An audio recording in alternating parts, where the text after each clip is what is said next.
Praise the lord. ક્રિસ્મોલ અભયત તબેનું દિવ્ય દયાના દિવ્ય સંદેશમાં તમારું સ્વાગત છે. મે 13મી તારીખ આ સંદેશ હમણાં તમારા સૌ માટે અને તમારા પરિવારજનો માટે વિશે પ્રાર્થના કરું છું. તમારા બાઇબલ લઈ લો, ઈશ્વરનું વચન સાંભળીએ.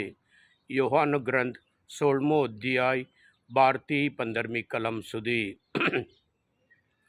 ઈસુએ કહ્યું, હું તમને હજુ ઘણું ઘણું કહી શકું એમ છું, પણ હવે એ તમારાથી બોજો નહીં વેઠાય.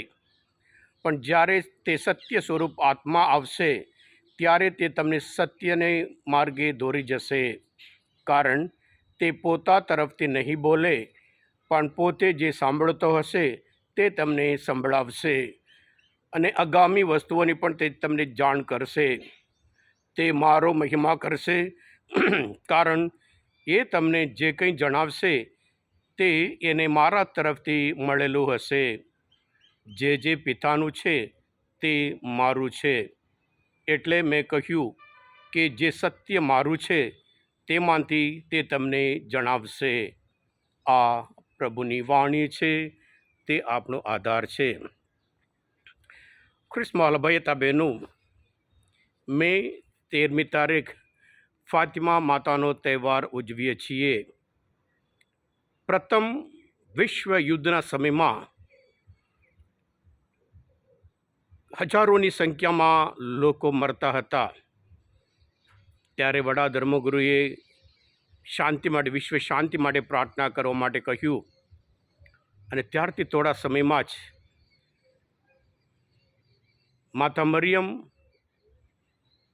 પોર્ચુગલ દેશમાં ફાતિમા એ જગ્યામાં 2 છોકરીઓ અને 1 છોકરા માટે દર્શન આપીને કહ્યું કે લોકો એમના જીવનમાં હૃદય પલટો કરે અને સાથે સાથે વિશ્વ શાંતિ માટે પ્રાર્થના કરે. હા ક્રિસ્મોલ અભયતા બહેનું, આજે પણ આપણે જાણીએ છીએ વિશ્વ શાંતિ એક જરૂરિયાત વસ્તુ છે. દરેક જગ્યામાં વિશ્વમાં અશાંતિ. આ તહેવાર ઉજવતા આપણે પણ શાંતિ માટે પ્રાર્થના કરીએ. ક્રિસ્મોલ અભયતા બહેનું, જીવનમાં એક તકલીફ છે. ઘણી વખત આપણે ખબર નથી પડતી જે સાચું છે, જે ખોટું છે.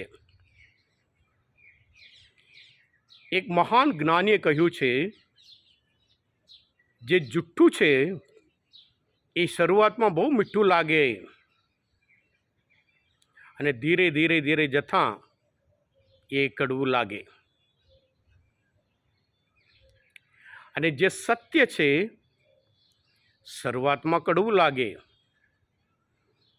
અને પછી ધીરે ધીરે જઈને એ મીઠું કે વધારે મધુર બની જાય છે. ઉત્પત્તિના ગ્રંથમાં આપણે શરૂઆતમાં જોઈએ છીએ, શેતાન કે જુઠ્ઠો છે, આદમ અને હેવાને જુઠ્ઠું બોલે છે,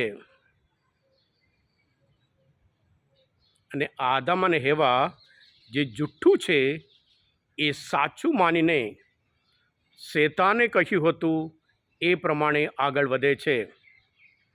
એનું પરિણામ આપણે જાણીએ છીએ, બહુ ભારે પડ્યું હતું. એવી જ રીતે આજે પણ ઘણા બધા લોકો, અમુક વખત એમ લાગે છે આ વ્યક્તિ મને મળી જાય હું સુખી જીવન જીવીશ, આ નોકરી મને મળી જાય હું સુખી જીવન જીવીશ, આ મકાન મને મળી જાય હું સુખી જીવન જીવીશ. આવી રીતે દુનિયા જે સંપત્તિ હોય ભેગું કરવા માટે એમને લાગે છે આ બધું થવાથી હું સુખી જીવન જીવીશ.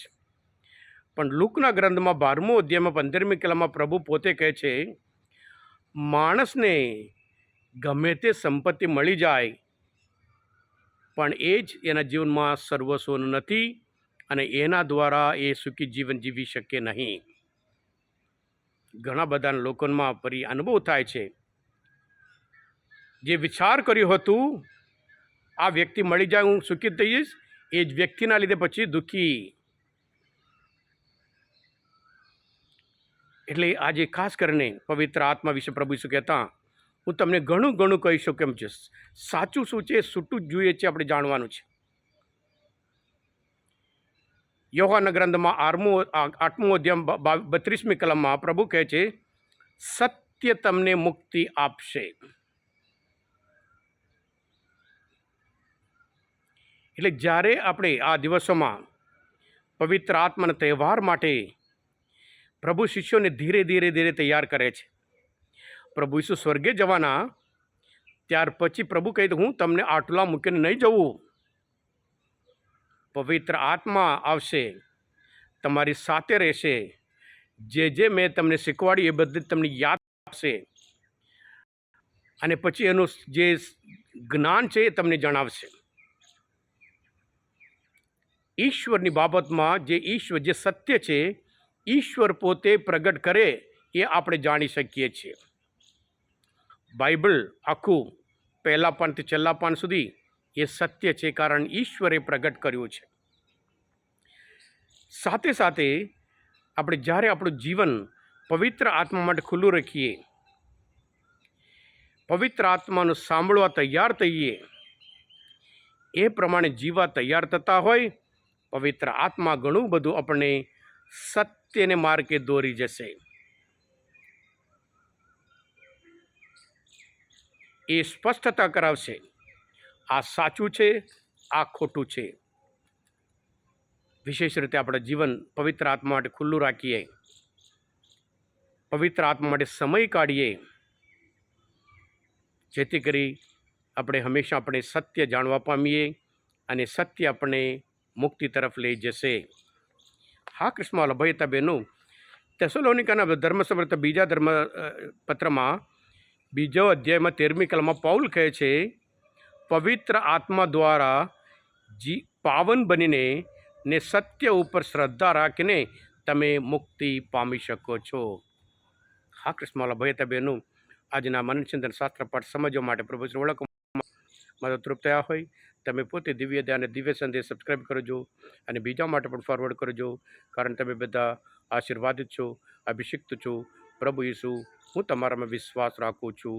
બોલો દિવ્ય ધ્યાન જય. God bless you all. Jesus, I trust in you. Happy feast.